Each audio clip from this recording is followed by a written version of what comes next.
నమస్తే త్రిడబల్ న్యూస్ కి స్వాగతం. నేను సుధా. బులెటిన్ ముందుగా హెడ్లైన్స్.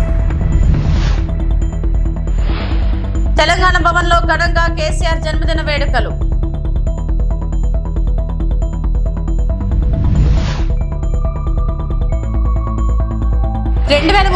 ఒలింపిక్స్ ను భారత్ నిర్వహిస్తుందని కలలు కంటున్నారు నీతా అంబానీ.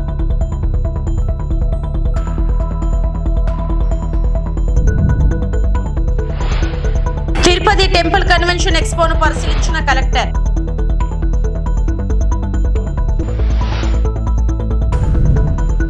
తెలంగాణ మాజీ ముఖ్యమంత్రి కేసీఆర్ పుట్టినరోజు నేడు. ఈ సందర్భంగా తెలంగాణ వ్యాప్తంగా బీఆర్ఎస్ నేతలు, కార్యకర్తలు కేసీఆర్ జన్మదిన వేడుకలు, పలు సేవా కార్యక్రమాలు నిర్వహిస్తున్నారు.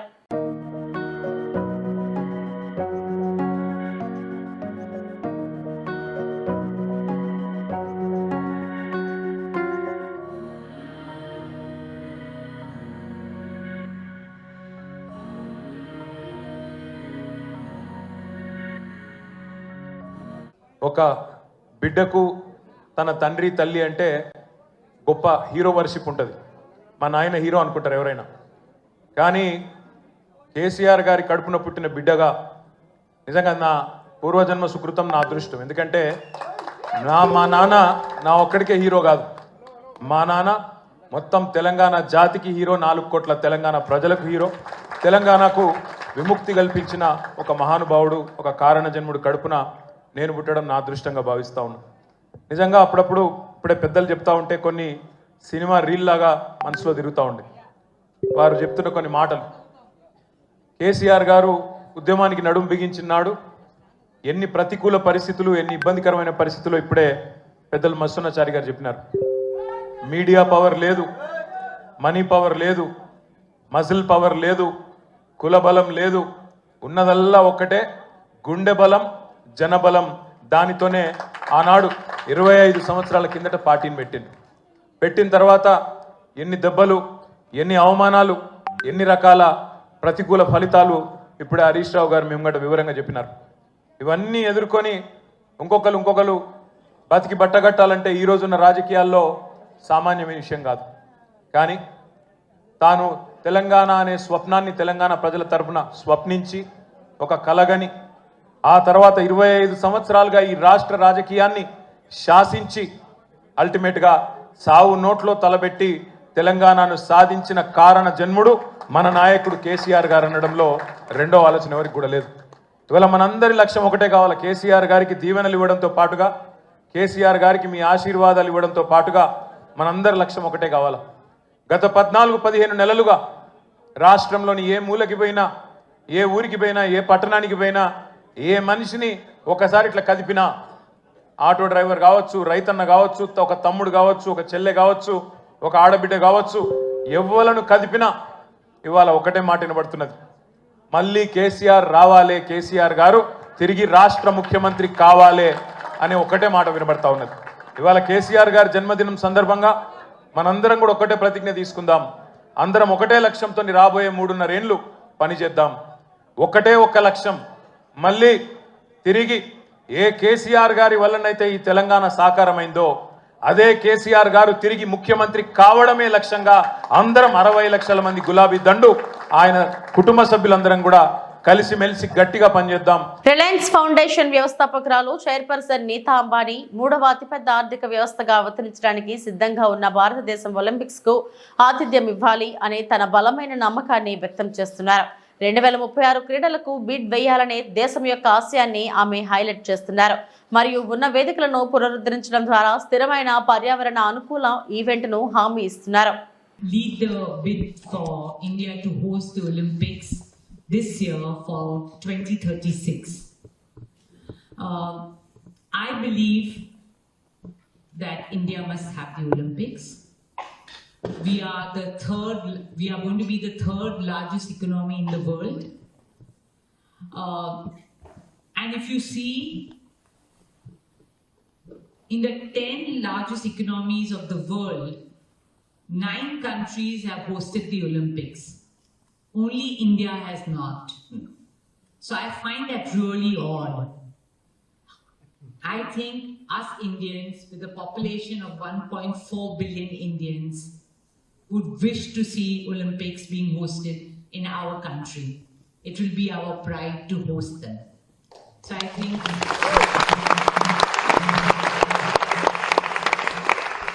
so that is the reason I think the Prime Minister also mentioned that India will bid for the Olympics for 2036.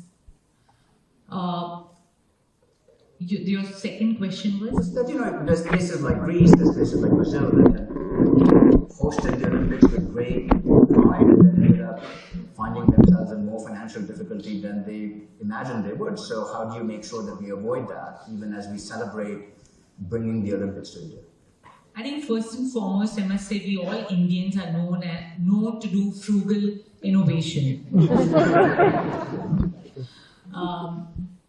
I think we are planning to host a sustainable Olympics where we are planning to refurbish, reuse our existing stadiums, our existing campuses. And I think we are also we will be the greenest Olympics ever. If we bid for it and get it, I assure you that we'll be the greenest Olympics ever.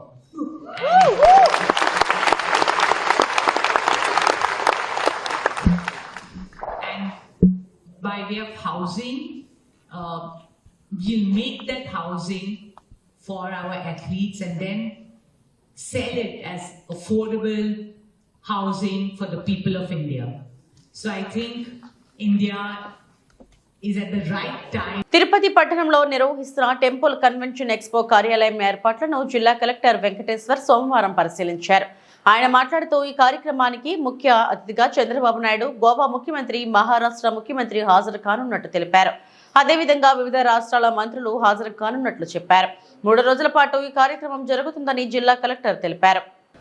మనకి ఈరోజు తిరుపతిలో international temple convention expo ITCX అనే సంస్థ వాళ్ళు ఈ 3 days temple convention expo నిర్వహిస్తున్నారు. మనకి తిరుపతి టౌన్లో ఆశా కన్వెన్షన్లో ఈ 3 రోజులు ఫిబ్రవరి 17th, 18th, 19th ఈ ప్రోగ్రామ్ ఏర్పాటు చేస్తున్నారు. దీంట్లో భాగంగా ఈరోజు ఓపెనింగ్కి మనకి honourable chief minister of Andhra Pradesh, అదేవిధంగా honourable chief minister of Maharashtra, honourable chief minister of Goa. Our Honorable Chief Minister will be the chief guest, and Maharashtra Chief Minister Garu, Goa Chief Minister Garu will be the special guest of honor to this program, along with the Union Cabinet Minister for New and Renewable Energy, Shripad Nayak Garu kuda deeniki vichey unnaru. అదేవిధంగా మహారాష్ట్ర నుంచి కూడా ఇంకొక 2 state cabinet ministers కూడా దీనికి రాబోతున్నారు. ఈ ప్రోగ్రామ్కి మన టీటీడీ చైర్మన్ గారితో పాటు దేశ నలుమూల నుంచి, టెంపుల్స్ నుంచి స్పిరిచువల్ లీడర్స్, అదేవిధంగా ధర్మకర్తలు, మిగతా టెంపుల్ అడ్మినిస్ట్రేటర్స్ కూడా ఈ కన్వెన్షన్కి రాబోతున్నారు. ఈ 3 days కూడా various panel discussions, seminars, programmes కూడా ఇక్కడ 3 రోజులు ఏర్పాటు చేసుకోబోతున్నారు. ఈరోజు మధ్యాహ్నం 4 గంటల నుంచి 6 గంటల వరకు ఈరోజు ప్రోగ్రాంలో మన ఈ ప్రోగ్రామ్కి చీఫ్ గెస్ట్ అయినటువంటి మన హానరబుల్ చీఫ్ మినిస్టర్ గారితో పాటు union cabinet minister and honourable chief minister of Goa and Maharashtra ఈరోజు ఓపెనింగ్ కార్యక్రమంలో పార్టిసిపేట్. ఉమ్మడి నెల్లూరు జిల్లా టీడీపీ రైతు నాయకులు రావూరి రాధాకృష్ణ నాయుడు ఆధ్వర్యంలో రైతు నాయకులు నెల్లూరులో జిల్లా జాయింట్ కలెక్టర్ను కలిసి విజ్ఞాపన పత్రం సమర్పించారు. ఈ సందర్భంగా రైతు నాయకుడు రాధాకృష్ణ నాయుడు మాట్లాడుతూ మార్చి నెల నుంచి జిల్లాలో రైతులకు పంట చేతికి వస్తుంది. కొనుగోలుదారులు అయిన మిల్లర్లు, బ్రోకర్లు తక్కువ రేటుకు కొనుగోలు చేసే అవకాశం ఉంది. ఈ సమయంలో సప్లై పెరిగి వారు రేటు తగ్గే అవకాశం ఉంది. దీంతో రైతులు నష్టపోతారు అని అన్నారు. జిల్లా అధికారులు తక్షణం జోక్యం చేసుకుని రైతులకు రేటు తగ్గనీయకుండా చూడాలని కోరారు. ఈ కార్యక్రమంలో పెద్ద సంఖ్యలో రైతులు, రైతు నాయకులు పాల్గొన్నారు. ఈరోజు రైతు సంఘం నాయకులు కలెక్టర్ గారికి మెమోరాండం సమర్పించినాం. వరి మద్దతు ధర కిందకు పోయింది కాబట్టి రైతులకి సహాయం చేయాలని చెప్పేసి కొనుగోలు కేంద్రాలు, సివిల్ సప్లైస్ ద్వారా కొనుగోలు కేంద్రాలను తెరిపించి అన్ని మండలాల్లో, అన్ని రైతు భరోసా కేంద్రాల్లో కొనుగోలు కేంద్రాలు ఏర్పాటు చేయాలని చెప్పేసి జేసీ గారికి విజ్ఞప్తి చేశాం. అదేవిధంగా రైస్ మిల్లర్ల దగ్గర కూడా బ్యాంక్ గ్యారంటీలు రెడీగా పెట్టుకోవాలని చెప్పేసి సిబ్బందికి శిక్షణ ఇచ్చి అన్ని రైతు భరోసా కేంద్రాల్లో మాయిక్చర్ మిషన్లు, గోను సంచులు, ఫ్లెక్సీలు అన్ని ఏర్పాటు చేసి అప్రమత్తంగా ఉంటే మార్చి మొదటి వారంలో విపరీతమైనటువంటి ప్రొడక్షన్ సీజన్ వస్తుంది కాబట్టి ఎవరి పాటికోళ్ళు ఉంటే ధాన్యం విపరీతంగా ఇబ్బడిముబ్బడిగా వచ్చి అప్పుడు రైస్ మిల్లర్లు అదునుగా చూసుకుని బ్రోకర్లు రేటు తగ్గించేసి రైతుల్ని అన్యాయం చేస్తారు. కాబట్టి ఉన్నతాధికారులు అప్రమత్తంగా ఉండి మార్చి మొదటి వారానికి అన్ని కొనుగోలు కేంద్రాలు తెరిచి సిబ్బందిని రెడీగా పెట్టి, గోను సంచులు రెడీగా పెట్టి, ట్రాన్స్పోర్ట్ ని రెడీగా పెట్టి, హమాలీలను రెడీగా పెట్టి వెంటనే కొనుగోలు కేంద్రాల నుంచి ధాన్యాన్ని సేకరించి మిల్లర్లకి శాంపిల్ ఇవ్వకుండా ఏదైతే సివిల్ సప్లైస్ కార్పొరేషన్ ఉందో వాళ్లే శాంపిల్ తీసుకొని మిల్లర్ తో సంబంధం లేకుండా ధాన్యాన్ని రైతు దగ్గర కొనుగోలు చేయాలని చెప్పేసి విజ్ఞప్తి చేస్తూ ఇవన్నీ కేంద్రాలని రెడీగా పెట్టి అప్రమత్తం చేసి జేసీ గారు కూడా ఈ రోజు మాకు మాట ఇచ్చారు, కొనుగోలు కేంద్రాలు తెరిచారు లేదో నేనే స్వయంగా చెక్ చేస్తా అన్నాడు. అదే విధంగా జేసీ గారు స్వయంగా చెక్ చేసి రైతులకి మేలు చేస్తారని చెప్పి ఆశిస్తున్నా. అదే విధంగా ఏదైతే ఎక్స్పోర్ట్ ఉందో 100 దేశాల్లో ధాన్యం కొరతుంది బియ్యం, కాబట్టి ఎక్స్పోర్ట్ ను కూడా వదలాల్సిందిగా స్టేట్ గవర్నమెంట్ ని, ముఖ్యమంత్రి గారిని ఈ సందర్భంగా డిమాండ్ చేస్తున్నాం. ఏదైతే ఎక్స్పోర్ట్ ఇస్తారో అప్పుడే ఈ మిల్లర్లు కానీ వీళ్ళందరూ అవసరం లేకుండా రైతులకి గిట్టుబాటు ధర ఎంఎస్పి కంటే మంచి రేటు వస్తుంది. కాబట్టి దీన్ని చేయాలని చెప్పేసి రైతులకి డిమాండ్ చేస్తున్నాం. 286 కేంద్రాలు నెల్లూరు జిల్లాలో ఉన్నాయి. ఇప్పుడు అరాకొరగా ఒక 30-40 తెరిచినట్టున్నారు. అన్ని కూడా ఈ నెలాఖరికి తెరవాలని చెప్పేసి డిమాండ్ చేశాం. అల్లూరు జిల్లా రంపచోడవరం డివిజన్ ఉభయ గోదావరి జిల్లాల పట్టభద్రుల ఎమ్మెల్సీ అభ్యర్థిగా పోటీ చేస్తున్న జీవి సుందర్ను అత్యధిక మెజారిటీతో గెలిపించాలని మాజీ పార్లమెంట్ సభ్యులు హర్ష కుమార్ అన్నారు. రంపచోడవరం ఆర్క్ రెసిడెన్సీలో నిర్వహించిన విలేకరుల సమావేశంలో మాట్లాడుతూ ఏజెన్సీలో పలు సమస్యలు, ఆరోగ్యం, విద్య, త్రాగునీరు వంటి సమస్యల పరిష్కారానికి అవసరమైతే పోరాటం సాగిస్తామన్నారు. ఏజెన్సీలో ఎస్సీ, ఎస్టీ నిధులు దుర్వినియోగం అవుతున్నాయని అన్నారు. పట్టభద్రుల ఎమ్మెల్సీ అభ్యర్థిగా పోటీ చేస్తున్న సుందర్ను గెలిపిస్తే నిరుద్యోగ యువతకు ఉపాధి కల్పించడానికి కృషి చేస్తామన్నారు. ఈ రోజున ఈ రంపచోడవరంలో ఈ యొక్క ఎమ్మెల్సీ అభ్యర్థి జీవి సుందర్ ప్రచారానికి రావడం జరిగింది. రంపచోడవరం బాగా నేను కొంతకాలం ఇక్కడ ఉన్నాను, ఒక 2 years ఇంటర్మీడియట్ చదువుతున్నాను. సో అది నాకు కొంత అనుబంధం ఉంది. తర్వాత రంగా చనిపోయినప్పుడు నేను యూత్ కాంగ్రెస్ లో ఉన్నప్పుడు రాజభవన్లో ఒక 10 రోజులు నన్ను అక్రమ నిర్బంధంలో ఉంచారు. తర్వాత టెర్రరిస్ట్ యాక్ట్ పెట్టి జైలుకి వెళ్ళాను. అందుకని ఇంకా ఏజెన్సీతో మంచి అనుబంధం ఉంది నాకు. ఇకపోతే ఇక ఏజెన్సీలో సమస్యలు, నా చిన్నప్పటి నుంచి సమస్యలు ఏ రకంగా ఉన్నాయి, ఇప్పటికీ అదే రకంగా ఉన్నాయి. ఇప్పటికీ ఎమ్మెల్యేలు మారుతా ఉన్నారు. ఒక ఎమ్మెల్యేని కూడా ఇక్కడ శాశ్వతంగా ఉంచరు పార్టీలు. ఎందువల్లంటే వాళ్ళు బలపడకూడదు. ఎస్సీ ఎస్టీలు అన్న వాళ్ళు బలపడకూడదు పార్టీలకి. అందు గురించి ఎప్పటికప్పుడు మారుస్తూ ఉంటారు. మార్చిన తర్వాత వాళ్ళు బలపడకుండా ఇక్కడ వీళ్ళ మీద పట్టు సాధించకుండా ఉండడానికి మారుస్తూ ఉంటాయి పార్టీలు. ఇకపోతే మనం నిత్యం చూస్తూ ఉన్నాం, డోలీల మీద తీసుకురావడం గర్భిణీ స్త్రీలని. అది వార్తల్లాగానే ఉంటున్నాయి తప్పితే దానికి పరిష్కారం అన్నది చూపించట్లేదు. ఇంకా పిహెచ్సిలు అయితే పేరుకు ఉన్నాయి. పిహెచ్సిలో డాక్టర్లు ఉండరు, నర్సులు ఉండరు, ఉండరు, స్టాఫ్ ఎవరు ఉండరు. దగ్గర రండి, దగ్గరికి.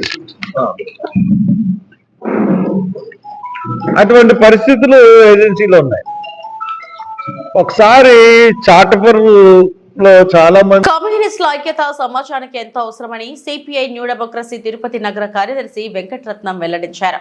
సోమవారం వారి పార్టీ కార్యాలయంలో ఆయన మాట్లాడుతూ ఈ నెల 23వ తేదీ విజయవాడలోని ఎంబీ భవన్ ఆడిటోరియంలో సిపిఐ ఎంఎల్ న్యూ డెమోక్రసీ పార్టీల విలీనం జరుగుతుందని ఈ సందర్భంగా మీడియాకు తెలియజేశారు. అలాగే గోడ పత్రికలను ఆవిష్కరించారు. వర్ధిల్లాలి కమ్యూనిస్టుల ఐక్యత, సిపిఎం న్యూ డెమోక్రసీ, వర్ధిల్లాలి సిపిఎం న్యూ డెమోక్రసీ పార్టీ 12 సంవత్సరాల ముందు విడిపోయినటువంటి శాఖ కూడా ఈరోజు తెలంగాణ, ఆంధ్రప్రదేశ్లో ఉన్న విభాగాలు విలీనం జరిగి గత నెల డిసెంబర్లోనే విలీనం జరిగింది. దాన్ని ఆంధ్ర రాష్ట్రంలో కూడా ప్రత్యేకంగా విలీన సభలో ప్రకటన తెలియజేయాలని చెప్పి ఈ నెల 23వ తేదీ విజయవాడలో సదస్సు జరుగుతుంది. ఆ సదస్సులో 2 శాఖల నుండి 2 పార్టీల నుండి వచ్చినటువంటి వాళ్ళందరూ కూడా ఐక్యతగా విలీనమైనటువంటి కమిటీని ప్రకటించబోతున్నారు. ఈ సందర్భంగా 23వ తేదీన రాష్ట్రంలో ఉన్న అన్ని జిల్లాల నుండి 2 పార్టీలకు సంబంధించిన శ్రేణులు ఆ సదస్సుకు హాజరవుతున్నారు. ఈ కార్యక్రమాన్ని జయప్రదం చేయాలని చెప్పి సందర్భంగా తెలియజేస్తున్నాం. ప్రధానంగా కమ్యూనిస్టులు ఐక్యంగా ఉండాలని జనం కోరుకుంటున్నారు. విడిపోవడం సమాజానికి, పార్టీకి నష్టం. ఐక్యంగా ఉండడమే కమ్యూనిస్టులకు అలాగే ఈ సమాజానికి లాభదాయకం అని చెప్పి అందరికీ తెలుసు. ఈరోజు ఇది ఈ ఘట్టం ఒక చరిత్రాత్మకమైంది. విడిపోయినటువంటి కమ్యూనిస్టులు ఐక్యం కావడం చాలా చరిత్రాత్మకమైనటువంటి విషయంగా తెలియజేస్తూ న్యూ డెమోక్రసీ ఇంతటితో ఆగకుండా ఈ దేశంలో ఉన్నటువంటి అన్ని కమ్యూనిస్టు గ్రూపులను ఐక్యం చేయడానికి కార్యాచరణ పూనుకుంటున్నది. అది కొనసాగుతుందని చెప్పి ఈ సందర్భంగా తెలియజేస్తున్నాం. తిరుపతి జిల్లా నాగలాపురం తూర్పు దళితవాడలో లారీలో అక్రమంగా రవాణా చేస్తున్న ప్రభుత్వ రేషన్ బియ్యాన్ని ఏసీబీ అధికారులు తెల్లవారుజామున పట్టుకున్నారు. బియ్యంతో పాటు లారీని స్వాధీనం చేసుకున్నారు. లారీలో ఉన్న బియ్యం 200 బస్తాలు సీజ్ చేసిన స్పెషల్ బ్రాంచ్. పట్టుబడిన బియ్యాన్ని గ్రామాలలో సేకరించి పోగు చేసి విక్రయించడంతో పాటు రేషన్ దుకాణాల నుంచి కూడా సేకరించి తరలిస్తున్నట్లు ప్రజలు చర్చించుకుంటున్నారు. లారీతో పాటు లారీ డ్రైవర్లు అదుపులోకి తీసుకుని విచారి స్పెషల్ బ్రాంచ్ బృందం నాగలాపురం ఎస్ఐ పూర్తి వివరాలు తెలియాల్సి ఉంది.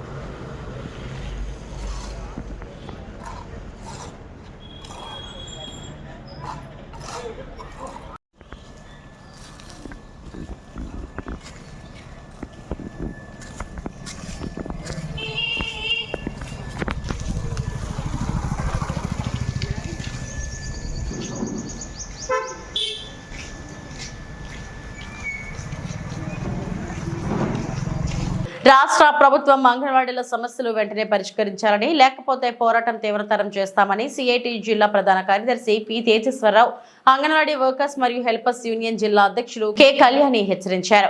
అంగన్వాడీలకు వేతనాలు పెంచాలని, గ్రాట్యుటీ అమలు చేయాలని, మినీ సెంటర్లను మెయిన్ సెంటర్లుగా మార్చాలని కోరుతూ రాష్ట్ర వ్యాప్త పిలుపులో భాగంగా సోమవారం శ్రీకాకుళం ఐసిడిఎస్ ప్రాజెక్ట్ కార్యాలయం వద్ద AP anganwadi workers and helpers union ఆధ్వర్యంలో ధర్నా నిర్వహించారు. ఈ సందర్భంగా ఆయన మాట్లాడుతూ అంగన్వాడీలకు గత 5 సంవత్సరాలుగా వేతనాలు పెంచలేదని ఆవేదన వ్యక్తం చేశారు. అంగన్వాడీలకు డిఏ కూడా అమలు చేయడం లేదని అన్నారు. వెంటనే జీవోలు ఇవ్వాలి. పెరుగుతున్న ధరలకు అనుగుణంగా రాష్ట్ర ప్రభుత్వం వెంటనే వేతనాలు పెంచాలి. అంగన్వాడీల సమస్యల పట్ల రాష్ట్ర ప్రభుత్వం నిర్లక్ష్యం నశించాలి. అంగన్వాడీల సమస్యల పరిష్కారం పట్ల రాష్ట్ర ప్రభుత్వం నిర్లక్ష్యం నశించాలి.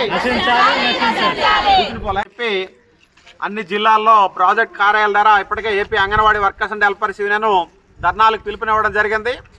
గత సంవత్సరం 42 రోజులు సమ్మె సందర్భంగా రాష్ట్ర ప్రభుత్వం యూనియన్తో చర్చలు జరిపి సమస్యలన్నీ కూడా పరిష్కారం చేస్తామని చెప్పి రాతపూర్వకంగా అంగీకరించి మినిస్టర్స్ అధికారులు కూడా సంతకాలు చేసి యూనియన్తో ఒప్పందం చేసుకోవడం జరిగింది. మేము జూన్లో వేతనాలు పెంచుతామని చెప్పి గతంలో హామీ ఇచ్చారు. కానీ ఇప్పటికి కూడా రాష్ట్ర ప్రభుత్వం ఏర్పడి 8 నెలలు కావస్తున్నా సరే అంగన్వాడీల తాలూకా సమస్యలు పరిష్కారం చేయట్లేదు. మినీ సెంటర్లు మెయిన్ సెంటర్లుగా మార్పు చేస్తాం, జీవో ఇస్తామని చెప్పారు. దానికి సంబంధించి కూడా ఎటువంటి చలనం లేదు. అలాగే ఈరోజు యాప్ల పేరుతో పనిభారం పెంచుతున్నారు. యాప్లన్నీ కూడా ఒకే యాప్గా మార్చి పనిభారం తగ్గిస్తామని ఇచ్చిన హామీ కూడా అమలు చేయలేదు. అలాగే ఈరోజు ప్రమోషన్లకు సంబంధించి కూడా విధి విధానాలు ప్రకటించాలని చెప్పన్నాం. అలాగే అంగన్వాడీ ఆయాలకు కూడా ప్రమోషన్లు ఇస్తామన్నారు, అది కూడా అమలు చేయట్లేదు. అందుకని రాష్ట్ర ప్రభుత్వం ఎప్పటికైనా సరే అంగన్వాడీల తాలూకా సమస్యల మీద యూనియన్తో వెంటనే చర్చలు జరిపి పెరుగుతున్న ధరలకు అనుగుణంగా వేతనాలు వెంటనే పెంచాలి. అలాగే ఈ సమస్యలు కానీ పరిష్కారం చేయకపోతే 28వ తేదీన అన్ని జిల్లా కలెక్టరేట్ల ద్వారా కూడా రిలే నిరాదీక్షలు చేయాలని ఇప్పటికే పిలుపునివ్వడం జరిగింది.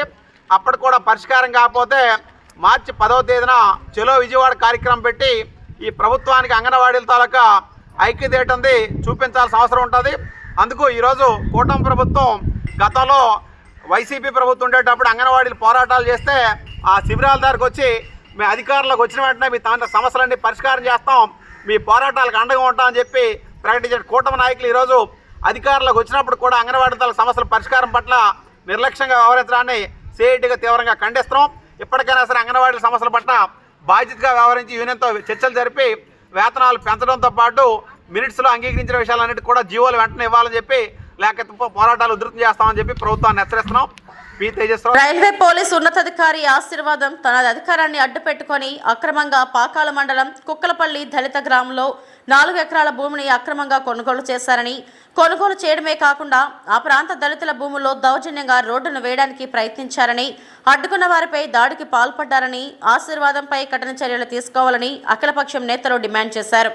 సోమవారం ఉదయం పాకాల మండలం కుక్కలపల్లి దళిత గ్రామాన్ని రిటైర్డ్ జిల్లా జడ్జ్ గుర్రప్ప నేతృత్వంలో సిపిఐ జిల్లా కార్యదర్శి పి మురళి, సిపిఎం జిల్లా కార్యదర్శి వర్గ సభ్యులు కందారపు మురళి, రిపబ్లికన్ పార్టీ దక్షిణ భారత అధ్యక్షులు పి అంజయ్య, బహుజన్ సమాజ్ పార్టీ నాయకులు గ్రామాన్ని సందర్శించారు. ఈ సందర్భంగా నేతలు మాట్లాడుతూ ఆశీర్వాదం తన కుటుంబ సభ్యులు కొంతమంది రౌడీలతో కలిసి దౌర్జన్యంగా ఇక్కడ దళితులను బెదిరిస్తున్నారని, తమ సొంత ఖర్చుతో దళితులు నిర్మాణం చేసుకున్న కాంపౌండ్ను పగలగొట్టారని ఆరోపించారు. ఆశీర్వాదంపై తక్షణం చర్యలు తీసుకోవాలని వారు డిమాండ్ చేశారు. పాకాల మండలం పోలీసులు, రెవెన్యూ అధికారులు ఆశీర్వాదం అక్రమాలను ప్రశ్నించకుండా ప్రేక్షక పాత్ర వహిస్తున్నారని, పోలీసులు నిమ్మకు నీరెత్తినట్లు వ్యవహరిస్తున్నారని వారు ఆరోపించారు. ఆశీర్వాదంపై తక్షణం చర్యలు తీసుకోవాలని, ఆయన కొనుగోలు చేసిన భూమిని ప్రభుత్వం స్వాధీనం చేసుకుని పేదలకు పంపిణీ చేయాలని కోరారు. ఆశీర్వాదంను ఉద్యోగం నుంచి సస్పెండ్ చేసి అరెస్టు చేయాలని వారు ఈ సందర్భంగా డిమాండ్ చేశారు. కుక్కలపల్లి దళిత గ్రామానికి సంబంధించి ఇక్కడ ఒక వివాదం ఉంది అని అంటే, రిటైర్డ్ జిల్లా జడ్జి గురప్ప గారి ఆధ్వర్యంలో CPM, CPI, Republican party, Bahujan Samaj పార్టీల ఆధ్వర్యంలో ఒక ప్రతినిధి బృందం మేము ఇక్కడికి వచ్చి పరిశీలన చేయడం జరిగింది. ఈ ప్రాంతంలో ఆశీర్వాదం అనే ఒక రైల్వే పోలీసు అధికారి దౌర్జన్యంగా భూముల్లో ఇక్కడ ఉన్నటువంటి దళితులు 1935వ సంవత్సరం నుంచి సాగు చేసుకుంటున్నటువంటి దళితుల భూముల్లోకి ఈయన కొనుగోలు చేసినటువంటి భూమికి దారి కోసం అని చెప్పి దౌర్జన్యంగా తన వెహికల్స్తో వచ్చి ఇక్కడ ఉన్నటువంటి వాళ్ళందరినీ బెదిరింపులకు గురి చేసి ఇక్కడ అన్యాయంగా, అధర్మంగా వ్యవహరించినట్టుగా మాకు కళ్ళకు కట్టినట్టుగా కనిపించింది. మా ప్రత్యక్ష పరిశీలనలో ఒక ఉన్నతాధికారి డీకేటీ భూముల్లోకి రావడమే పెద్ద నేరం. ఆ నేరంతో పాటు ఇతర భూముల్లో ఆయన ప్రవేశించి అక్కడ అక్రమంగా ప్రవేశించడం మరొక నేరం. ఆ నేరంతో పాటు ఆ రోడ్డు వేయడం కోసం చేసినటువంటి ప్రయత్నం మరొక నేరం. 4వ నేరం వచ్చి ఆయన ఈ చుట్టూ వాళ్ళు ప్రహరీ నిర్మాణం చేసుకుని ఉంటే దాన్ని పగలగొట్టడం. ఇవన్నీ చేసిన తర్వాత కూడా ఆయన దౌర్జన్యానికి పూనుకుంటూ ఉండడం అనేది కళ్ళకు కట్టినట్టుగా మాకందరికి కనిపించింది. ఈ పాకాల మండలంలో ఉన్నటువంటి పోలీసులకు ఎందుకు కనపడలేదు, రెవెన్యూ వాళ్ళకి ఎందుకు కనపడలేదు మాకు అర్థం కావడంలే. అందుకని మేము అనుకుంటున్నది ఏమంటే, ఈ ఆశీర్వాదం అని ఆయన ఇక్కడ పోలీసుల్ని, ఇక్కడ రెవెన్యూ వాళ్ళని, ఈ జిల్లా కలెక్టర్ని, ఎస్పీని అంత ఇన్ఫ్లుయెన్స్ చేయగలిగినటువంటి బలమైనటువంటి వాడా అని మేము చూద్దామని చెప్పి వచ్చాం. ఇక్కడ చూస్తే 100కి 100 పాళ్ళు ఆశీర్వాదం గారు అన్ని రకాల అక్రమాలకు పాల్పడినట్టుగా స్పష్టమవుతుంది. తక్షణం ఆయన అరెస్ట్ చేయాలని చెప్పి సిపిఎం పార్టీ తరఫున మేము డిమాండ్ చేస్తాను. ఆయన ఏదైతే ఇక్కడ అక్రమంగా కొనుగోలు చేస్తున్నాడో ఆ భూమిని స్వాధీనం చేసుకుని పేదలకు అప్పచెప్పాలని చెప్పి మేము డిమాండ్ చేస్తాను. ఇది తక్షణం జరగకపోతే ఇక్కడ ఉన్నటువంటి పాకాల మండలం ఉన్నటువంటి రెవెన్యూ, పోలీస్ యంత్రాంగం మీద, అదే మాదిరి ఆయనకు కొమ్ముగా వస్తున్నటువంటి అందరి మీద చర్యలు తీసుకోవాలని చెప్పి కలెక్టర్ కార్యాలయం దగ్గర ధర్నా పెట్టే కార్యక్రమాన్ని చేస్తాం. ఈ విషయంలో ఎస్పీ గారు, రైల్వే ఉన్నతాధికారులు, కలెక్టర్ గారు తక్షణం స్పందించి ఇక్కడ ఉన్నటువంటి గ్రామస్తుల న్యాయమైనటువంటి సమస్య పరిష్కారానికి తోడ్పడాలని సిపిఎం పార్టీ తరఫున నేను విజ్ఞప్తి చేస్తున్నాను. ఇవి ఇప్పటివరకు నా బులెటిన్ అప్డేట్స్. నమస్తే.